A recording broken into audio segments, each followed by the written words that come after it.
চট্টগ্রামের কাহিনী তো দেখতেন, রাউজানে কি ঘটলো, যে 5 জন সিএনজি নিয়ে এসে গুলি করে মেরে থুয়ে চলে গেল।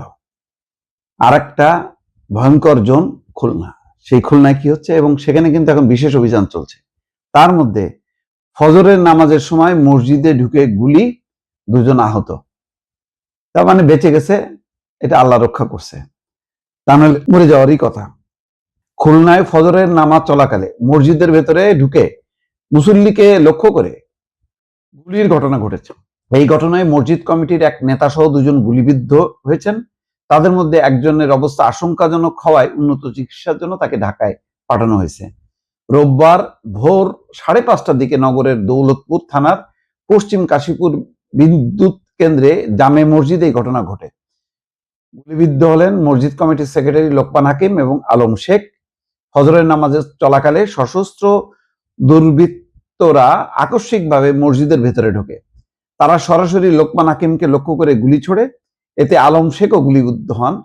রক্তাক্ত অবস্থায় তারা মসজিদের মেঝেতে লুটিয়ে পড়েন। দুর্বৃত্তরা দ্রুত ঘটনাস্থল ত্যাগ করে। তার মানে টার্গেট করে, মানে মেরে ফেলার উদ্দেশ্যে, হত্যার উদ্দেশ্যে এই গুলি চালাইছে।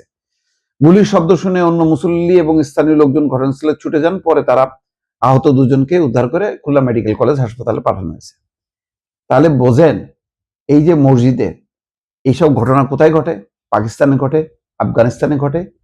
সেই ঘটনার আলামত এখানে। তবে আমি মনে করি না যেখানে উগ্রপন্থী বা কোনো সেরকম এক ঘটনা ঘটছে, কিন্তু ওই যে সব জায়গায় রাজনৈতিক দখলদারিত্ব। এখন তারেক রহমানের সরকার আসার পর প্রথম দফায় একেবারে 1 সপ্তাহ 15 দিন পর থেকে সারা দেশব্যাপী একটা ধরপাকড়, বিশেষ অভিযান, এই কাজগুলি না করানোতে এই যে ঢিমেই তালে চলার একটা প্রবণতা, এর ফলে এরা প্রথমে কিছুদিন পরিস্থিতি অবজার্ভ করছে, দেখেন মব টপ বন্ধ হয়ে গেছিল, যে সরকার এসে না জানি কি পরিস্থিতি তৈরি করে।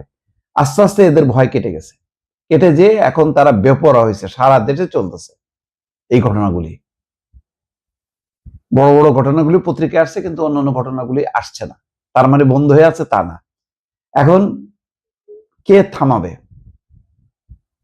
মানে থানা পুলিশ কি করবে? রাজনৈতিক নেতৃত্ব বা রাজনৈতিক নেতৃত্ব কি কার্যকর আছে কিনা, নাকি সব তারা পদ পদবি কোথায় ভাগ বাটোয়ারা আছে সেই দিকে পিছনে দৌড়াচ্ছে? ফলে পরিস্থিতির এই সুযোগে এখন তারা বেপরোয়া হয়েছে। এবং আমার যেটা ধারণা, যে স্থানীয়ভাবে দখলদারিত্ব, সব জায়গায় দখলদারিত্ব প্রতিষ্ঠার জন্য এই ঘটনাগুলো ঘটতেছে। কোথাও মসজিদ কমিটি, কোথাও স্কুল কমিটি, কোথাও বাজার কমিটি, এইসব নিয়ে একটা হুলস্থুল কাণ্ড চলতেছে সারা দেশে। এখন কি বলবো, মানে বলতে বলতে তো গলা শুকায় গেল, যে আইন শৃঙ্খলা পরিস্থিতি ভালো না হইলে যত উন্নয়নই হোক না কেন, সব কিন্তু বৃথা যাবে। সুতরাং এটা যে কত গুরুত্বপূর্ণ সেটা 5ই আগস্ট পট পরিবর্তনের পর বোঝা গেছে, যে আইন শৃঙ্খলাটা হচ্ছে 1 নম্বর।